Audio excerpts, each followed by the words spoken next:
네, 안녕하세요. 그레인백서입니다. 네, 오늘 이 편에서는 체인링크와 바이프로스트가 동일하게 갖고 있는 그 비전에 대해서 얘기를 해볼까 합니다.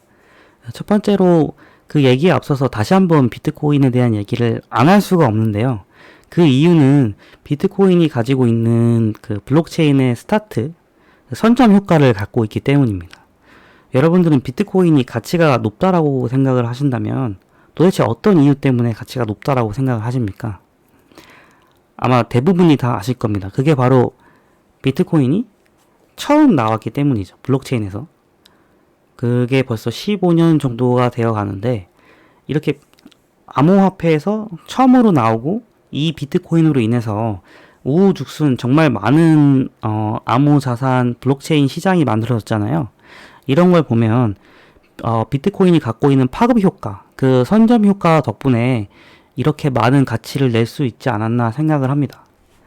보시면 이렇게 비트코인 막시멀리스트라고 해서 세간의 유명한 사람이라든지 아니면은 사회적인 지위가 뛰어난 사람들 또는 엄청난 부를 가지고 있는 사람들조차도 이 비트코인에 대한 추종을 마다하지 않는데요. 대표적인 예시로 마이클 세일러 같은 경우에도 자신의 트위터 사진에 저렇게 불빛이 나는 효과가 있잖아요. 이게 이제 비트코인 막시멀리스트다라는 하나의 그 표시거든요. 이게 트위터에 굉장히 지금 핫하기 때문에 저도 이걸 한번 해보려고 했었는데 뭐 딱히 이렇게 의미도 없고 비트코인을 보유하고 있지 않아서 저는 뭐 하지 않았습니다. 이 비트코인이라는 것 자체가 스마트 컨트랙이란 기능도 없고 비트코인 위에서 시행되는 대비라고 할 수 있는 그런 개념이 없어요. 그리고 개발자도 없고요. 그렇지만 굉장히 탈중앙화적인 면이 또 있죠. 개발자가 없기 때문에. 그리고 가장 처음이기 때문에 사람들이 최초의 이런 블록체인에 열광을 하는 거라고 생각을 합니다. 그 외에도 뭐 저장가치 수단은 뭐 누구나 다 알고 계시겠지만 그런 이유 때문에 가치가 오르는 이유도 있겠죠. 하지만 가장 근본적인 건 역시 처음이다. 그게 아마 오늘까지 비트코인의 가치를 이렇게 끌어올린 게 아닌가라고 생각을 합니다. 제 비트코인 그 다음에 나왔던 이제 제 2세대 블록체인이라고들 많이 하잖아요. 스마트 컨트랙트 기능이 있는 이 블록체인이 오늘날의 아마존과 같은 역할을 하고 있다고 생각을 합니다. 왜냐하면 이더리움 안에서 뭐 무역 간의 거래라든지 또는 컴퓨터 간의 데이터 교류라든지 또는 개인 간의 그게 어떠한 방식의 이유의 거래가 됐든 그러한 거래가 이루어지면 그것이 모두 블록체인에 남게 됩니다. 그래서 그런 다양한 정보들을 한 번에 볼 수 있기 때문에 블록체인의 아마존이다라는 이야기가 생기지 않았나 할 정도로 현재 이더리움은 다른 플랫폼들과는 다르게 범접할 수 없는 커뮤니티를 형성을 하고 있어요.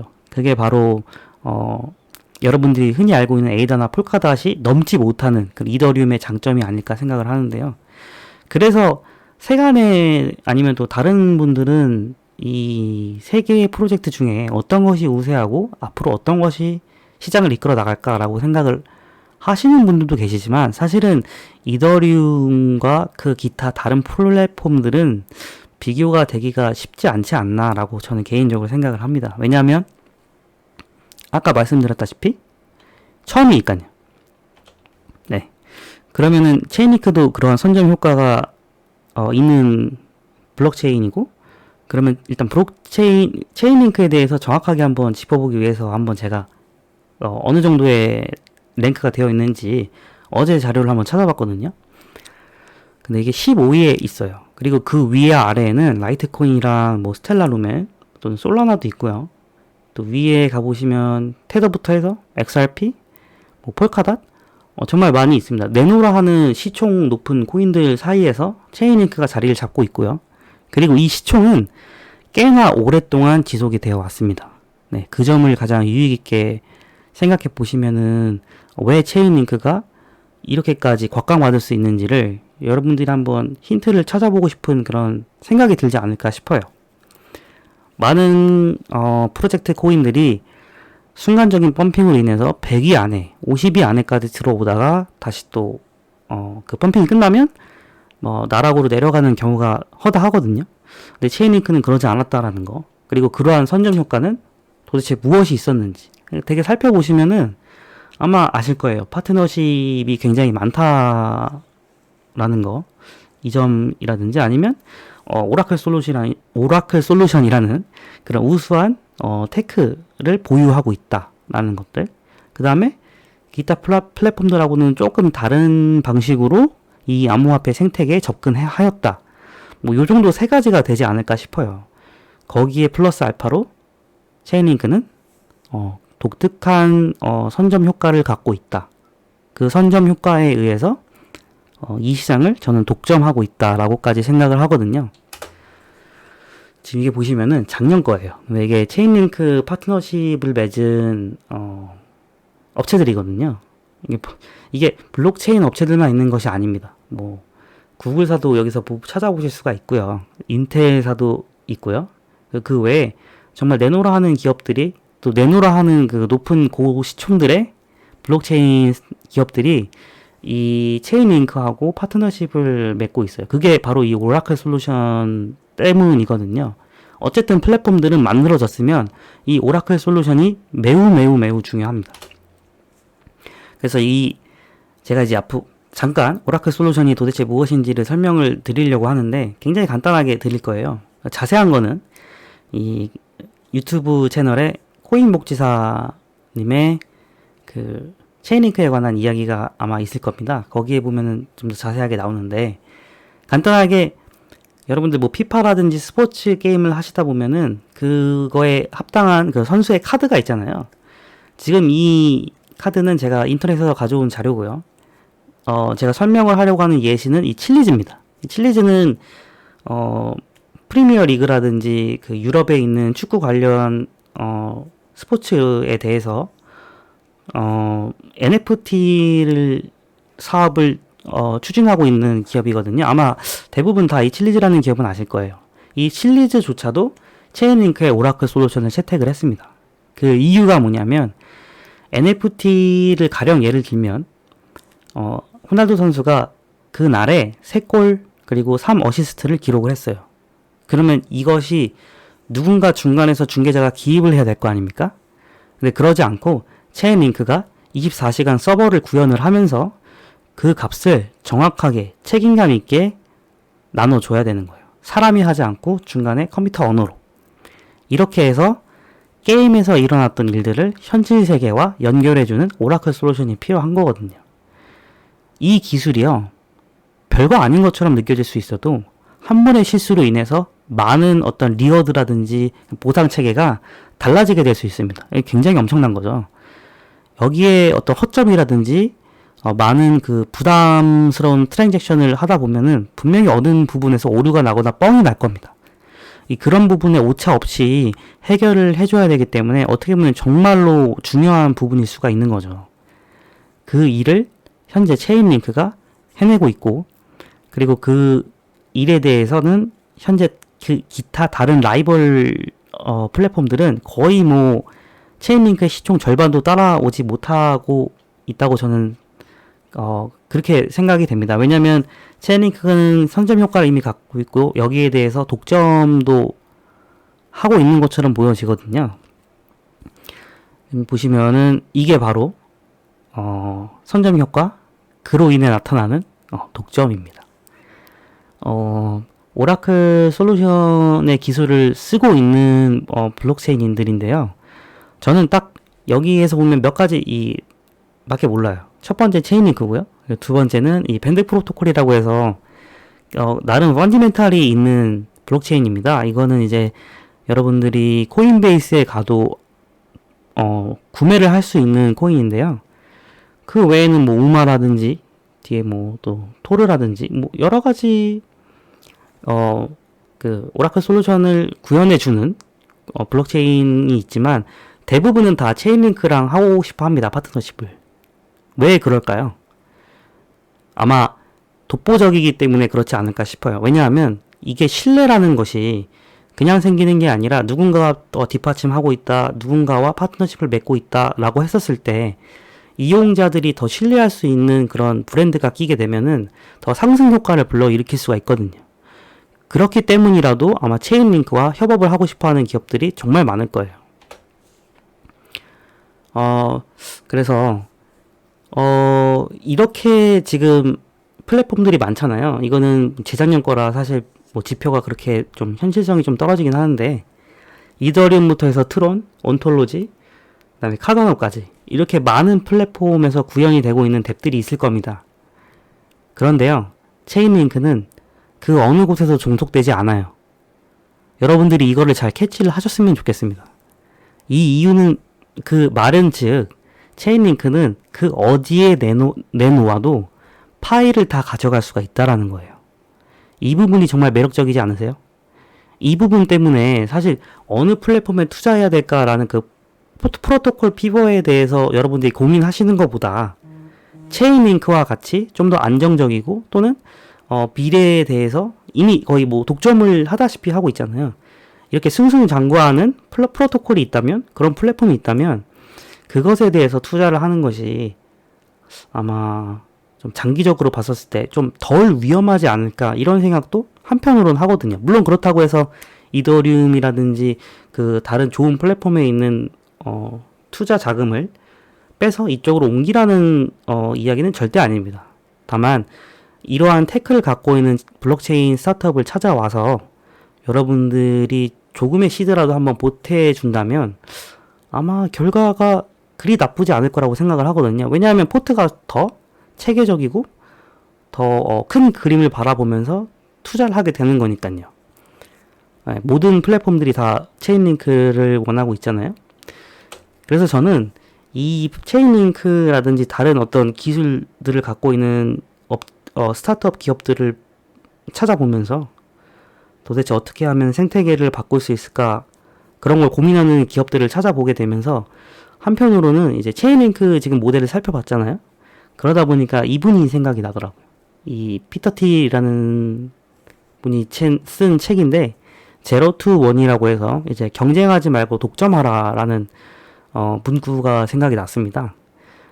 왜냐하면 지금 정말 많은 프로토콜들이 서로 경쟁을 하잖아요. 물론 경쟁이라기보다는 어떻게 보면은 서로 상호 운영을 위해서 개발을 하는 단계이기도 한데, 워낙에 많은 사람들이 투자금이 이쪽으로 몰렸다 저쪽으로 몰렸다 하다 보니까 결국에는 좀 경쟁 아닌 경쟁을 하게 되는 그런 모습이 많이 보이잖아요.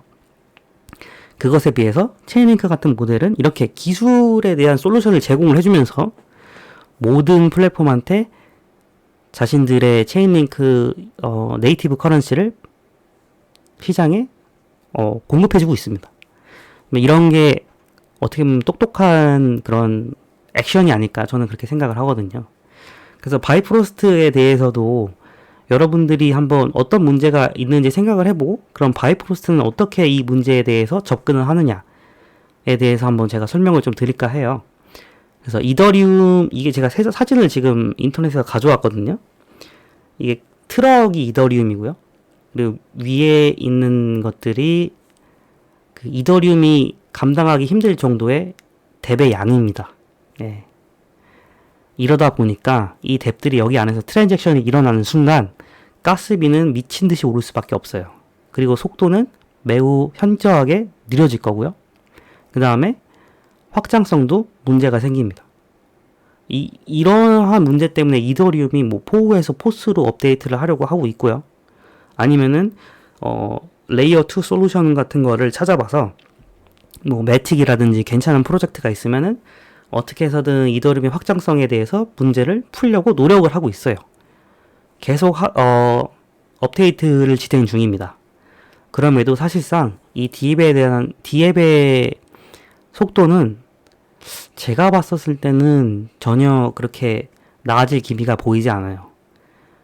아마 인간 지표로도 여러분들이 느끼실 겁니다. 여러분들은 거래소에서 거래를 하잖아요. 그렇지만 실제로 뎁을 이용하시는 분들은 거의 없을 거예요. 내가 트레이딩을 하기 위해서 좀 더 원활하고 빠른 트레이딩을 하기 위해서 유니 수합이라든지 뭐 다른 어떤 기타 덱스를 쓰게 되는 날이 있으실지언정 소액으로 하게 되면은 가스비가 더 나옵니다. 이게 뭐냐면 결국 배보다 배꼽이 큰 경우가 되거든요.